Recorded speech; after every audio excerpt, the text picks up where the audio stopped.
Hi everybody, I'm Glenn Mate from Divine Phoenix Healing and from the Ascension Stargate Podcast Series, and welcome.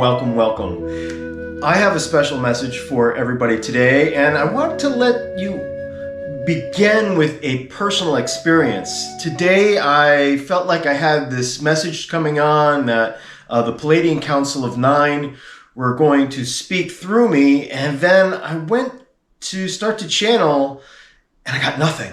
I got absolutely nothing. And just radio silence. So went into a meditation, spent some time just reflecting inwards, and then the information came through, and it was interesting. They said to me that it is time for me to come forward to have me as Glenn express all of this information rather than the channeled messages of the Pleiadians to come through. And I said, that's kind of unusual. Why was that? Why is that particular occurrence happening where maybe they want to be a little bit more restrictive or poignant on what they want to say and when they want to say it? And the response that I got back was that in this new age of fifth dimensional reality, we will no longer need to have these channeled pieces of information come through from specific beings because everyone will become the openness and the opportunity to be a channel, to able to take in this information, and therefore we won't need to depend on specific people that are channeling this entity or that entity or this extraterrestrial being. We will be in contact with these energies, these interdimensional beings, these extraterrestrial beings more so than ever, because we're starting to realize who we are as a human race, and also to understand that we've never been alone, that parts of our history have been specifically rewritten to fit the narrative of some groups of individuals, and I say that with very kid gloves, to make us feel small and dependent and that we have no power. Yet the truth is that as a human being, we have this amazing power. It's the power of discernment. It's the power of will. It's the power of love. And in this is the message that I feel that needs to be spoken, to be told, to be shared, is that part of our work here, incarnate as a human being, is to start to remove fear. Fear is the antithesis, the opposite of love. Now, we still need to kind of redefine what love is, because love is expansive, it's vast. But when we say love, we associate it so much with intimacy or the relationship between, closed persons, like, a man and a wife, a boy and a girl. However you look at that, closeness of relationship, when we say love, we really think of it in those respects, but it's so much broader than that. So we need to widen our perspective on what love is.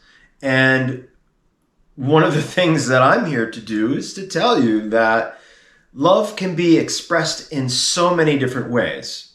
Love can be expressed in tolerance, patience, understanding, compassion, kindness.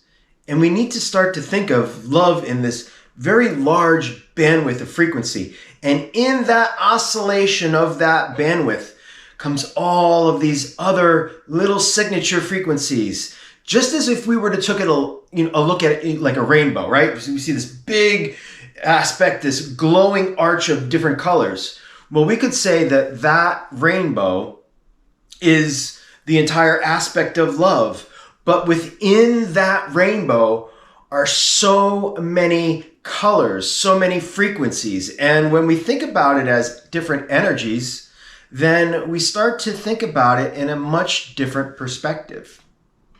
So I just wanted to drop that seed with everybody to begin to expand your thought process on what love really is. It goes beyond intimacy.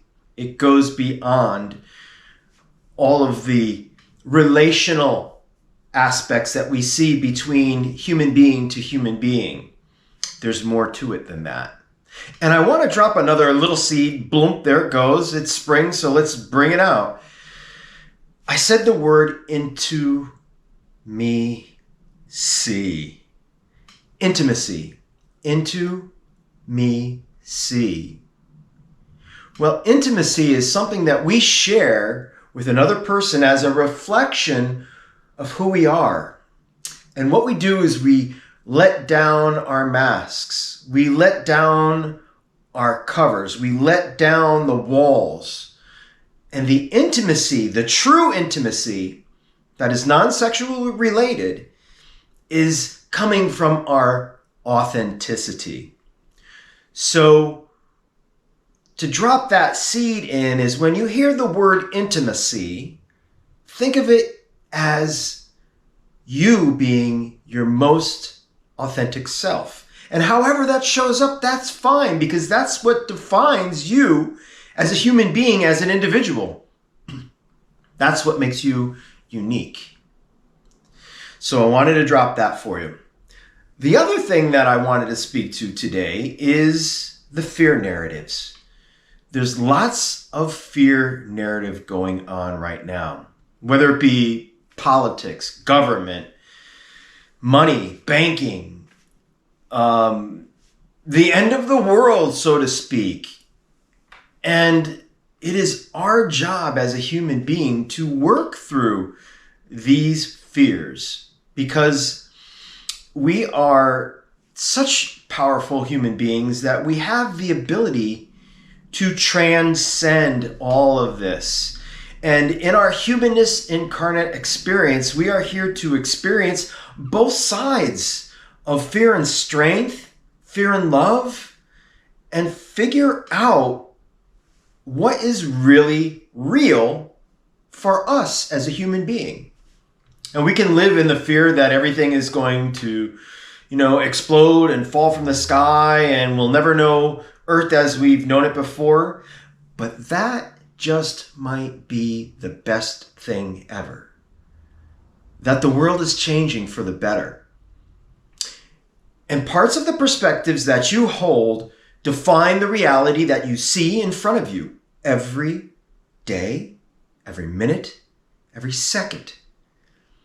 So if you believe that the world is coming to an end as we know it, it may well be coming to an end as the way that you know it, because you're projecting that as adopting the fear-mongering that we're into Armageddon, we're into this catastrophe, we're into the raising of something that's bad because we see all the bad. But what if you changed your perspective a couple of clicks? Not a lot, but just a couple of clicks, and said to yourself, I am going to look for the good in the world. I'm going to acknowledge all of the good things that are happening today. And it could be as simple as you're walking into the grocery store, somebody holds that door for you and smiles. That's something good in the world. That is a sign of love. That is the opposite of fear. So think about all of the things that are in your life. And I want you to also think about all of the people and the leaders, whether they be spiritual, whether they be enlightenment, whether they be healers. What is the narrative in which they are projecting? Is it that this is the only way that you can have a reconciliation of your soul? Is this the only way that you will be brought into the kingdom of God? Is this the only way that you are going to have contact with extraterrestrials, interdimensionals? Because That isn't true. That's a fear narrative. And it is you to discern whether that is true for you or not. Fear isn't only an indicator. It's something that you learn. As simple as don't put your hand on the stove because you're going to burn it. And sure enough, if you're brave enough, you put your hand in the stove and oh gosh, you may have burned your hand. But that doesn't mean that's true for everybody. There's a lot of science behind that. And you could dispute that.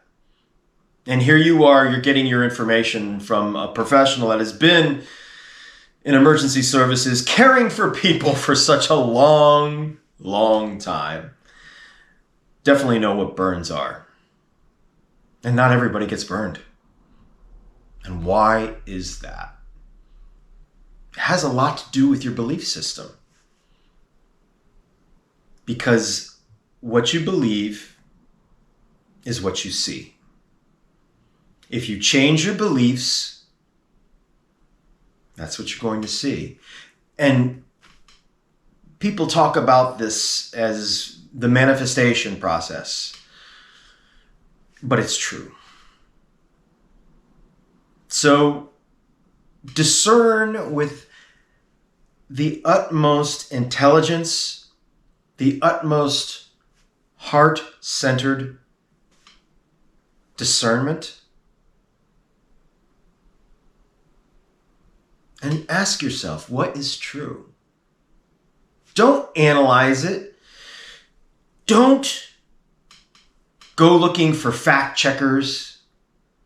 You be the fact checker. When you slow your breathing down, when you focus your attention in the center of your heart,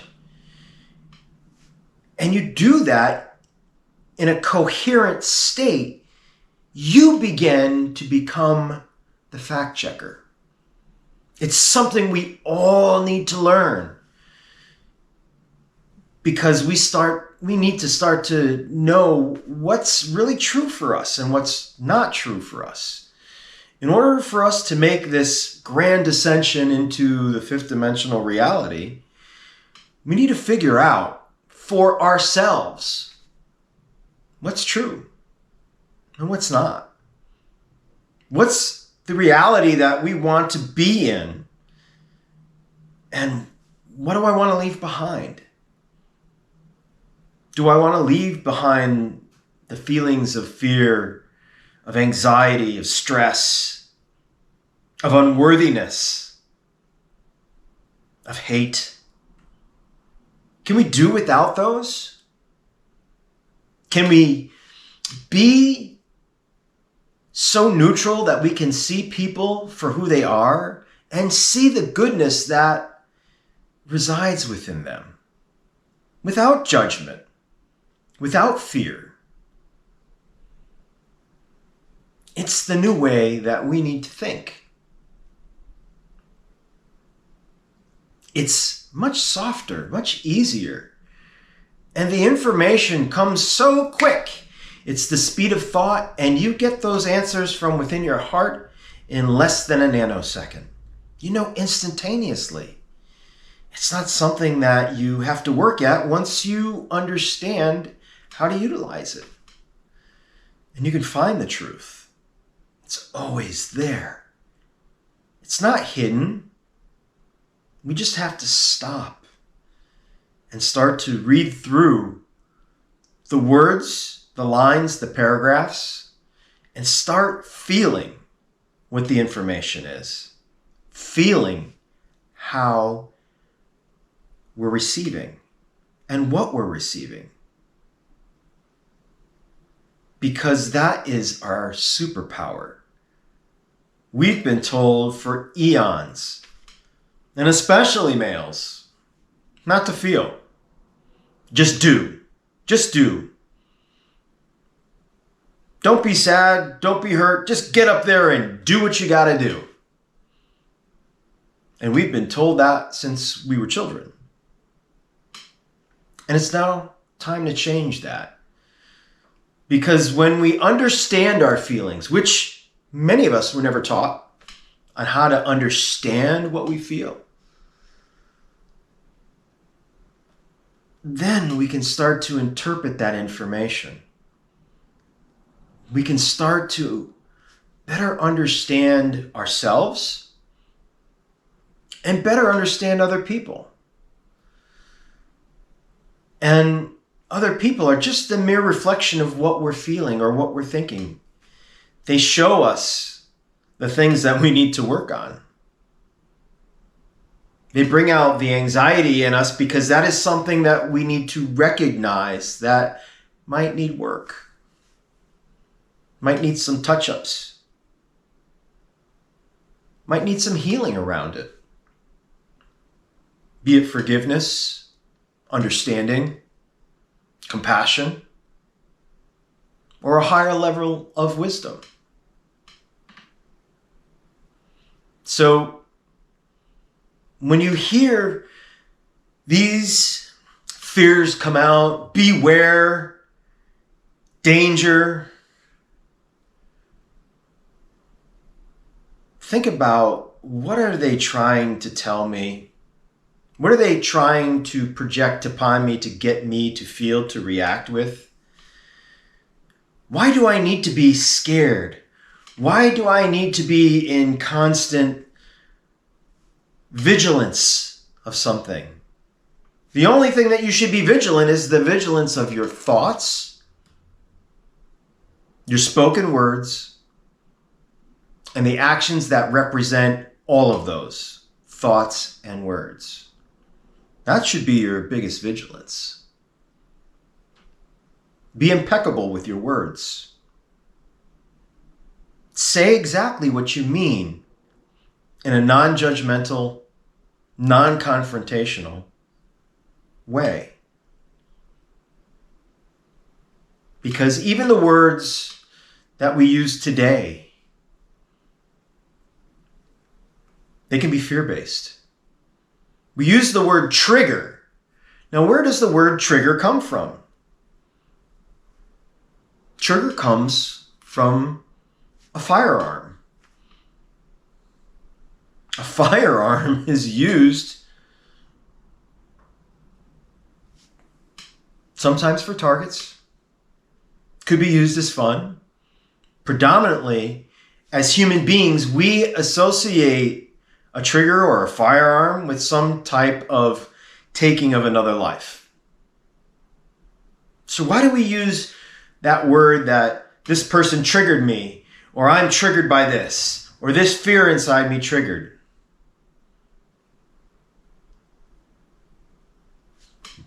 That seems to be mainstream. And maybe that thought is a little too deep, but I just bring it as, a potential for you to look at. Because we haven't gone that deep. So when we say that someone triggers me, we should think about it in a different context and say that word or that person is bringing up a feeling that is actionable in my body. Something happens. I tense up and start to feel like, what does that mean when I'm tensing up? Why is it bringing me anxiety? And start asking the questions, why? And taking that look within and see where it leads us. So I want to leave you with some of those thoughts and those ideas. And this is some of the work that I dive into with my clients.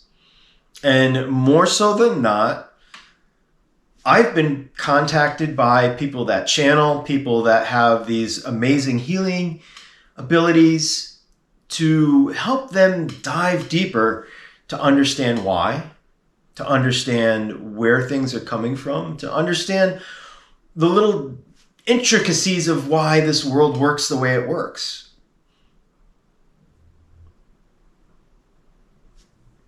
The world is changing. It's splitting. And you're going to have a choice. You're going to have a choice.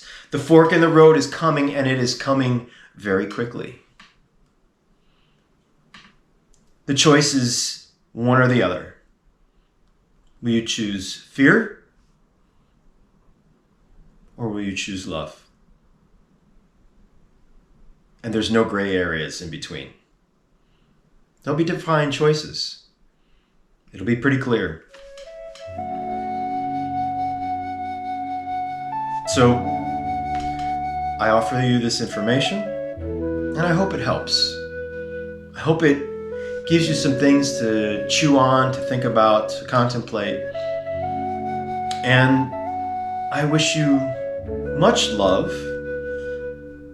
much kindness, much appreciation, care, and patience. Find all of the amazing frequencies of love in every second of your day. In love and light.